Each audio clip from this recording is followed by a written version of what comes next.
2, 3. Then God said, let us make man in our image, according to our likeness. Let them have dominion over the fish of the sea, over the birds of the air, and over the cattle, over all the earth, and over every creeping thing that creeps on the earth. Purihin po ang pagkabasa natin. Salita tayo po yung makakaupan. Praise God. At nung isang linggo po, ay tinalakay ng Pastor Ate at ng Kuya Mon ang patungkol po sa praise and worship. At this is another form of our worship to God. It's all about prayer. And prayer is taking communion with God, an intimate relation to Him by talking to Him sa ating mga pananalangin. We are making petition sa Kanya. Amen? And it is also expressing our gratitude sa Kanya if we have a grateful heart na magpasalamat sa Kanya. Ito rin po ang sistema kung saan tayo po ay nakikiusap sa Kanya upang ipagpatawad ang ating mga kasalanan. Amen? It strengthen our relationship to God kung tayo po ay nakikipag-usap sa Kanya, a heart-to-heart talk. Amen? At napapalago yung ang ating pananampalataya, amen, na merong Diyos na tumutugon at dumidinig ng ating panalangin. Amen? Now, bakit kinakailangan tayong manalangin? No? We know that God is a powerful God, is an omniscient, an omnipresent, and omniscient God. Amen? He knows everything. No? At alam niya kung ano ang nasa isip mo, alam niya kung ano yung nais bigkasin ng bibig mo bago ka manalangin. Alam niya na ang pangangailangan mo. But why do we have to pray? No? Bakit tayo kailangan manalangin? Amen? Now, kunin po natin ang kasagutan sa ating teksto here in Genesis na ang sabi po doon that let them have dominion over the fish of the sea, over the bird of the air, and over the cattle, over the earth, and over every creeping things that creeps on earth. Ano po? Nung nandoon po ang si Eva at Adan sa hardin, no? Binigay po sa kanila ang kapamahalaan, no?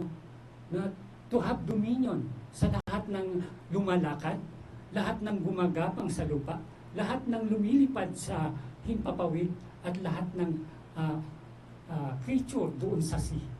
Amen. But what is dominion? Do we know the terms dominion? Amen. Let me explain it further para maintindihan po natin. Dominion. For example, ano po, that ako ay isang negosyante. Ano po? At nag-decide ako isang araw na nais kong ipamahala ito o ipagkatiwala sa isang tao na nagngangalang Jennifer. Yeah. At ang pangalan ng construction ko is Wow Builder. Sampo lang. Yeah. At sinabi ko kay Jennifer, Jen, mula sa araw na ito, magagawa mo ang lahat ng bagay na ginagawa ko sa kumpanya ko. Ikaw ang lahat ng bahala sa mga materyales na gagamitin. Pwede mong tanggalin ang mga taong nais mong tanggalin. No? Ikaw ang bahalang magrenta ng mga makina. At ikaw din ang bahala sa gagawin mong mga project na natapos. Ibig sabihin, ano po, may kapangyarihan kang kontrolin, no? Ang kumpanya ko. Nasa sa iyo, it is all in your authority na gawin ang gusto mong gawin sa aking kumpanya. No? Ito po yung ibig sabihin ng kapamahalaan. Amen? Ang Diyos po ang nagmamay-ari ng mundo ito. Amen? At binigay niya ang pamamahalang ito sa tao. Ngunit nawala po itong pamamahalang ito sa tao nang ang tao po ay nagkasala. Amen? Because of sin. Dahil sa katigasan ng ulo. If we will remember in Genesis chapter 3, kung saan nagkamali si Eva at Adan, sumuway sa utos ng Diyos. Ano po? Because of sin. At nawala po ang pamamahalang ito. Amen? But praise be to God. Ano po? Dahil sa kagandahan loob ng Diyos, pinagkaloob niya ang kaisa-isang anak niya. No? Bumaba sa lupa ang ating Panginoong Jesucristo. Amen? Nagpakasakit, namatay, inilibing, at sa ikatlong araw nabuhay na nagmuli. Amen? At naluklok sa kanan ng Diyos Ama. Amen? At dahil sa pagkamatay niya at muling magpagkabuhay, nakuha niyang muli ang panalo. No? Nakuha niya ang kapamahalaan ito na nawala sa tao. Amen? Ang sabi nga po sa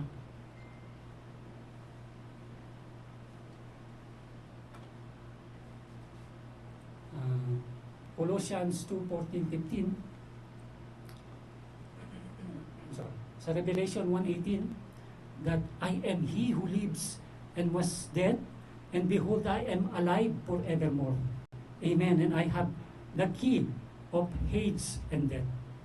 Ganun din po sa Matthew 28:18, all authority has been given to me in heaven and on earth. Amen. So, binigay po ang lahat ng kapahamalaan sa Panginoon at ito'y pinagkatiwala sa lahat ng mananampalataya. Amen? Amen. Ang katagumpayan ng Panginoong Hesus ay hindi lamang talaga para sa Kanya, ngunit ito ay para sa atin. Hindi bumaba ang Diyos kundi baga ay sabihin niya na ako ay Diyos. No. Because He loves us and He wants to prove it to us. Ano po? Amen? Kaya, kailan po natin natanggap ang tagumpay na ito? Yung ipinanalo ng Panginoon doon sa krus. Kailan? Ha? Natanggap po natin to tinanggap po natin ang Panginoong Hesus bilang ating Panginoon at tagapagligtas. Amen? Sa madaling salita, natanggap mo ang tagumpay ng Panginoong Hesus kapag ikaw ay naging isang Kristiyano na. Amen? Ang tagumpay na nakapagdadala ng kapamahalaan sa tao. Amen? Ang mananampalataya sa makatuwid ay nakatanggap ng kapamahalaan sa kanyang mundo dahil nabuhay ang Panginoon sa ating mga puso.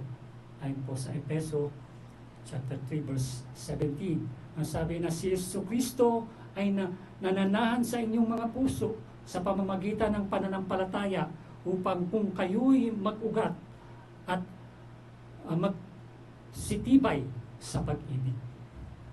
Amen. Man exercise dominion through prayer. Amen. Sinasabuhay ng tao ang kapamahalaan sa pamamagitan ng pananalangin. Amen. So paano sinasanay ng isang mananampalataya ang kapamahalaan? Amen. Sinasanay niya ang kapamahalaan sa pamamagitan po ng pananalangin. Amen. So masasabi natin na ang panalangin ay ang pagpapatupad ng kalooban ng Diyos sa ating sariling mundo. Amen. Enforcing God's will through prayer. No? So prayer is enforcing God's will in our own world. Amen? Pagpapatupad sa kalooban ng Diyos sa pamamagitan ng panalangin. Ang bawat mananampalataya po ay may kanya-kanya pong mundo. Amen? At sa kanyang mundo ay nakapaloob po ang kanyang pong pamilya, ang kanyang asawa, ang kanyang mga anak, kanyang kapitbahay, ang kanyang mga kaibigan, at kung sino-sino pa ang nais ng Diyos na idikit sa kanya. Amen? O ipalibot sa kanya. No? Nais ng mananampalatayang masumpungan ang kalooban ng Diyos sa kanyang mundo. Amen? Sa sandaling malaman ang kalooban ng Diyos, ipapatupad ng mananampalataya ang kalooban ng Diyos sa kanyang sariling mundo sa pamamagitan ng pananalangin. Amen? So let us give some example. Punta po tayo sa buhay po ni Moises para maunawaan po natin ang ating pong tinatalakay. No? Sa Exodus chapter 17,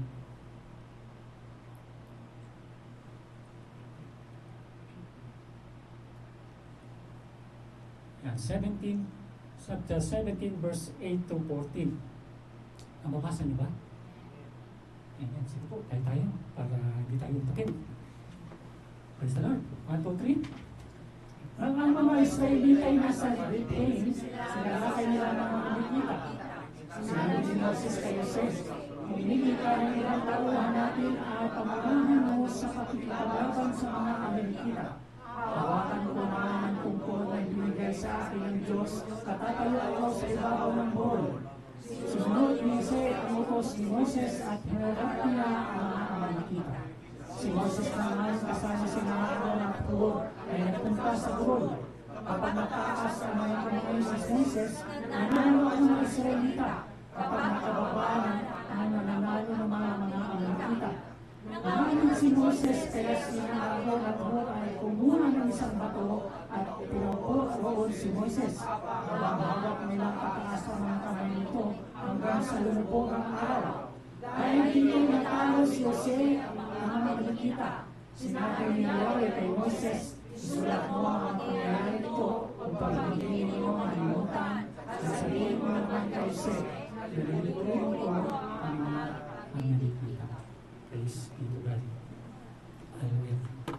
So, tignan po natin na tunghayan ang koneksyon po ng katagumpayan sa pananalangin. Amen? So, tingnan po natin dito sa verse 9, ang sabi doon, "Pumili ka ng ilang tauhan natin at pangunahan mo sa pakikipaglaban sa mga Amalekita." Amalekita. "Hawakan ko naman ang tungkod na ibinigay sa akin ng Diyos at tatayo ako sa ibabaw ng burol." Amen? So, anong nakita natin? Nagkaroon sila ng kondisyon. No? So, two part. Ang sabi ni Moses, "You do the fighting and I do the praying." Sabi gano'n, no? So, nangako si Moises that he will be their prayer warrior. May nakita niyo po yun? No? Sige, pumunta ka doon, lumabang ka, at kami naman ni Hur dito sa bundok, mananalangin. Amen? So, in verse 10, sabi doon, sinunod ni Jose ang utos ni Moises at hinarap niya ang mga Amalekita. Amen? Si Moises naman kasama sina Aaron at Hur ay nagpunta doon sa burol. So ano nakita natin dito? No? Amen? Kailan tayo dapat manalangin? Yan, ang tanong. Kailan? Sabi doon sa 10, sinunod ni Moises ang utos ni Moises, ang utos ni Moises at hinarap niya ang mga Amalekita. And if we can read it on verse 8, ang sabi doon, sinalakay sila ng mga Amalekita. So kailan tayo dapat manalangin? Kung kailan umaatake sa atin ang kaaway. And who is our enemy? Ano po? Kung i-apply natin to sa ating spiritual na buhay, napakarami po nating kalaban. Amen? Nandiyan yung ating pride, yung ating lust, yung ating temptation. No? Sa temptation pa lang, napakarami na. Temptation na magsinungaling, temptation na magsugal, temptation para uminom ng alak, mga babae, mga lalaki. Maraming temptation. At kinakailangan natin manalangin. Kung kailan sumasalakay ang mga kaaway na yan, kailangan nating manalangin. Amen? At makikita pa rin din po natin dito, sinabi doon na, bakit sa taas ng burol? Ano? Sabi doon, at si Moses naman, kasama sina Aaron at Hur ay nagpunta sa burol. Bakit sa burol? Because, if we can say, yung rod po ni Aaron, ni Moses, ano po, it symbolizes the banner of the Lord. Kapag tinaas niya gano'n, nagkakaroon ng gana po yung mga Israelita at doon sila bubugan ng gusto. Nagkakaroon sila ng encouragement na lumaban. Amen? And also, para ma-witness po yung power of intercessory prayer. Ano po? Power of trusting in God, power in seeking God, and power in crying out to God. no, na ginawa po ni Moses doon sa bundok. Yun po ang nagagawa po ng pananalangin. Kinakailangan tayo po ay manalangin palagi sa Panginoon. Dahil kung hindi, matatalo tayo ng kaaway. Amen? Verse 11, ang sabi doon, kapag nakataas ang mga kamay ni Moises, nananalo ang mga Israelita. Pag nakataas po doon. Kapag nakababa, nananalo naman ang mga Amalekita. In other words, natatalo sila, yung mga Israelita. O ano makikita natin dito? Amen? Na ang masiging panalangin ay nagpo-produce po ng katagumpayan. A fervent prayer can result victory. Amen? Pag tinaas ni Moises ang kamay, nananalo sila. At pag ito'y nababa, no, natatalo naman sila. No? So, kapag mahina ang ating panalangin, amen, natatalo tayo ng kaaway. Amen? So, we have to pray earnestly and fervently to the Lord. Amen? Sino dito nang hindi na nanalangin? Kaya minsan palagi na lang lupay-pay na. No? Natalo na lang lagi ng kaaway. Amen? Verse 12. Kaya nga't kumuha sila ng bato at sinabihan si Moises na umupo rito. At inilagay ni Aaron ang isang kamay ni Moises, no, sa kanyang kamay, at sa kabilang kamay naman ay si Hur. So kinapitan, nagkuha sila ng bato, no? At umupo sila doon at tinanganan yung kamay ni Moises, yung isang kanang kamay kay Hur, yung kaliwang kanang kamay kay Aaron. Ano makikita natin dito? Nagkaroon sila ng pagsama-samang pananalangin, no? Prayer partner. Amen? No? Or congregation of prayer dito. Corporate prayer. Ayan. Corporate prayer. Kasi nag-join together sila. No? No? Nagagawa po ba natin to dito sa iglesia? Amen? Sabi nga two heads are better than one. Amen? So yun po ang nagagawa po ng panalangin ng sama-sama. Amen? At ano itong batong ito? Kita natin kumuha ng bato si Juan eh. Ito po ay nagsisimbolo sa ating Panginoong Kristo. He is the rock, ano po, ng ating pong masasandigan,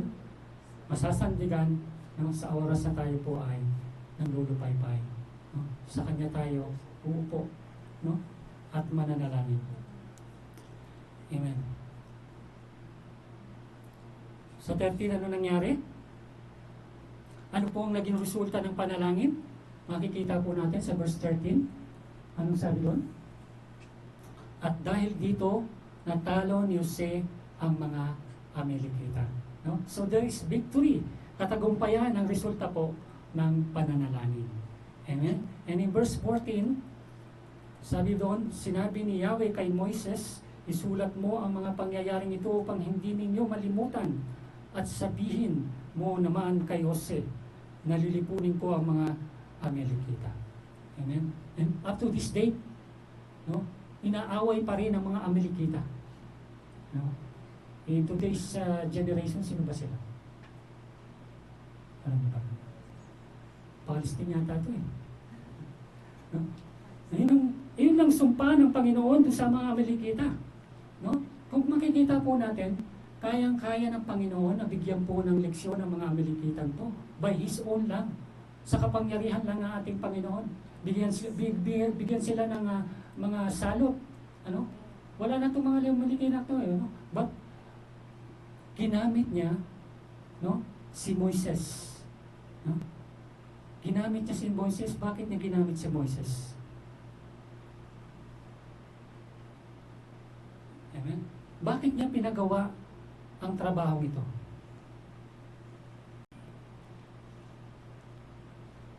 Dahil ibinigay po, no, kay Moises yung kapahamalaan yung dominion kay Moises. Amen? Ang tungkod ng Diyos ay nagsisimbolo sa autoridad ni Moises. Paano nga ba ipinatupad ni Moises ang kalooban ng Diyos, no? Upang puksain ang mga Amalekita sa pamamagitan ng pananalangin. Amen? Si Moises ay nanalangin at ang kalooban ng Diyos ay naisa katuparan, ano po, sa sariling mundo natin. No? Si Moises ay nanalangin at ang kalaban ay nagapit. Ngayon, ang panalangin ay ang pagpapatupad sa kalooban ng Diyos. Amen. Bigyan pa po natin ng isang example sa buhay naman po ni Daniel. No? Mababasa po natin sa Daniel chapter 9, verse 1 and 3. Yan. Tama po tayo. Magbasa po tayo. 1 to 3. Nakalugin, 1 to 3. Noon ay unang taon ng paghahari ni Darius sa Babylonia. Sila ay anak ni Xerxes, magbuhat sa lahi ni Medo.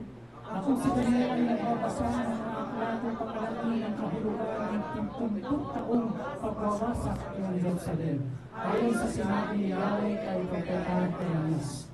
Dahil dito buong ikayitim ako na nalangin at nakiusap sa Panginoong Diyos. Kaya inuwa ko, susukin kami patunaksa at naupo sabi. So si Daniel po ay nahuli. Nahuli po kasama po ng mga Israelita doon at sila ay kinulong sa Babylonia. Ano po?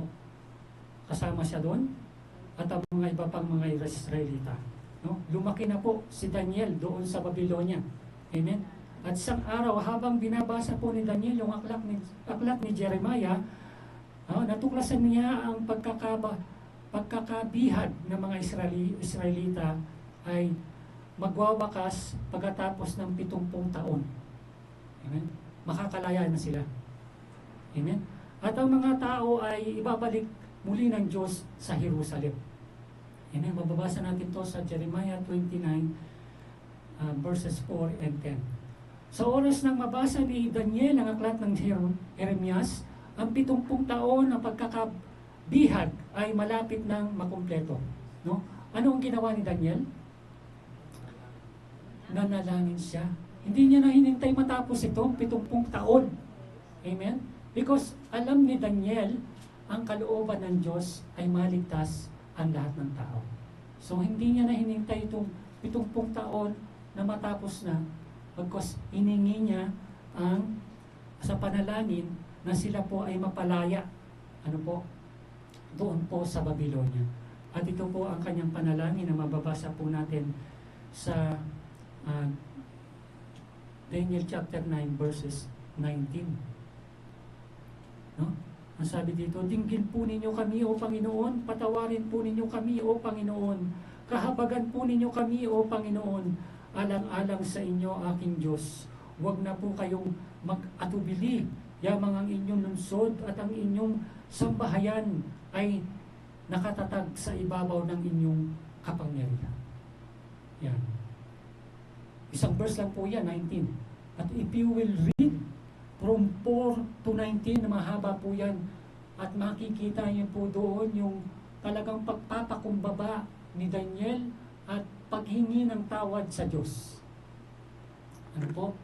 Dahil sa katigasan ng ulo ng mga Israelita. Kaya sila nakulong. Amen? But alam ni Daniel ang kalooban ng Diyos. Ang kalooban ng Diyos ay mapalaya sila, ano po, sa pagkakabihag at makabalik muli sa Jerusalem. At matatag muli ang templo. At iyon ang ginawa ni Daniel, nanalangin sa Diyos at kinuha ang awa ng Diyos. Amen? No? Alam po ni Daniel ang kalooban ng Diyos, ang paghingi sa Diyos upang tuparin ng Diyos ang isang partikular na kalooban sa isang natataning bagay ay nagpapakita ng pananampalataya sa salita ng Diyos. Ang pananampalataya ang siyang kinalulugdan ng ating Diyos. Amen? Hebrew 11:6. No? Sa mga tuwid, ang susi sa pagkuha ng sagot sa panalangin ay ang manalangin sa pamamagitan ng kalooban ng Diyos. Ano ang kalooban ng Diyos sa isang partikular na bagay? narito ang kalooban ng Diyos sa mababasa po natin sa 1 Timothy 2, 3, and 4. No? Matandaan natin yan, 1, 2, 3, and 4. Amen?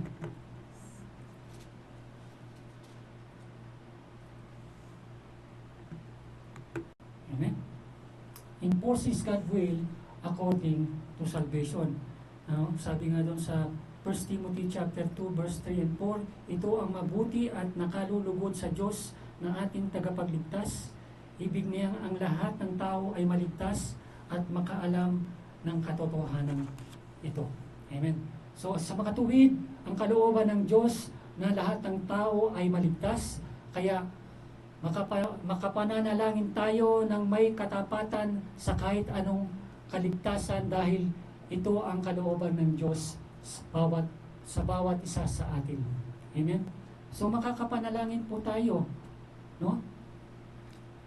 Kung ang ating mga minamahal sa buhay until now ay hindi pa po ligtas, this is the time na panalangin po natin sila. Amen? Kung hindi pa po sila naboborn again, no? It is time na tayo po'y manalangin para sa kanila. Ang para sa kanilang kaligtasan. Mahal po ba natin sila, ang ating mga mahal sa buhay?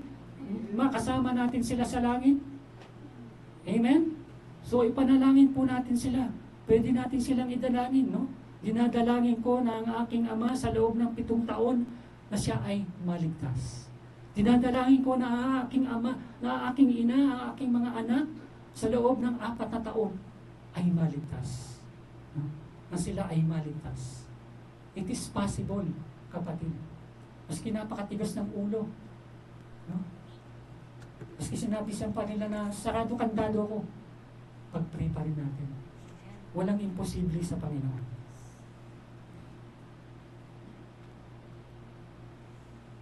Praying from the position of victory.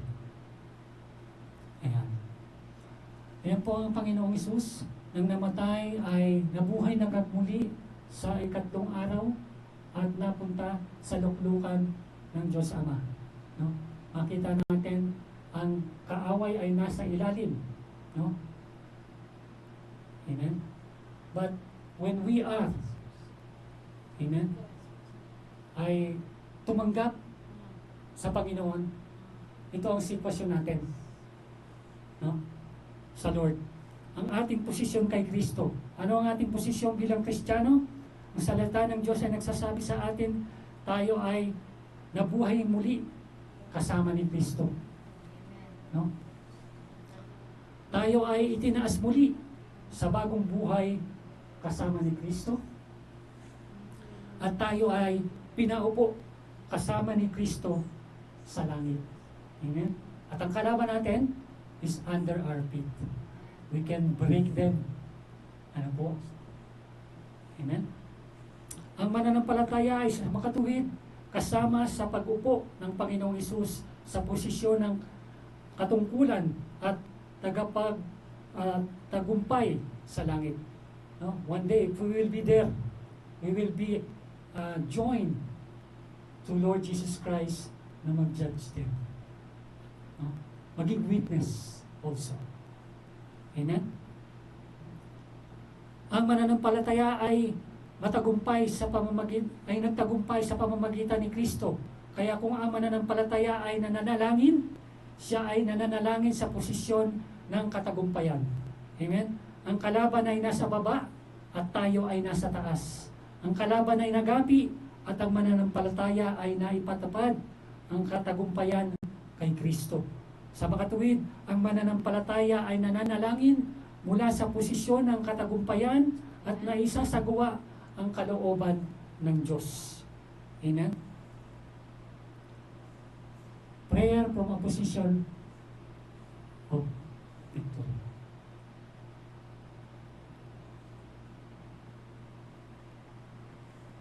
Amen. The believer responsibility for his particular work.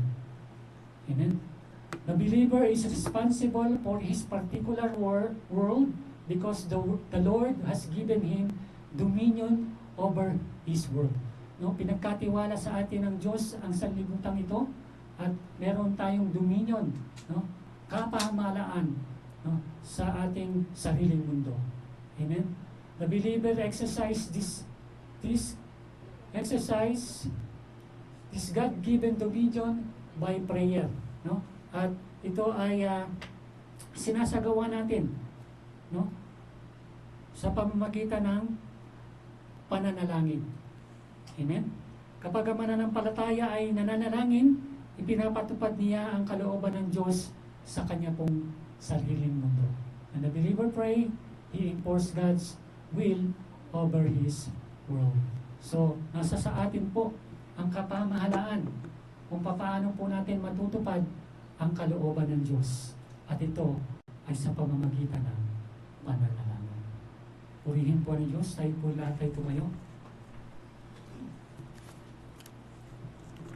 Nandito na lang po.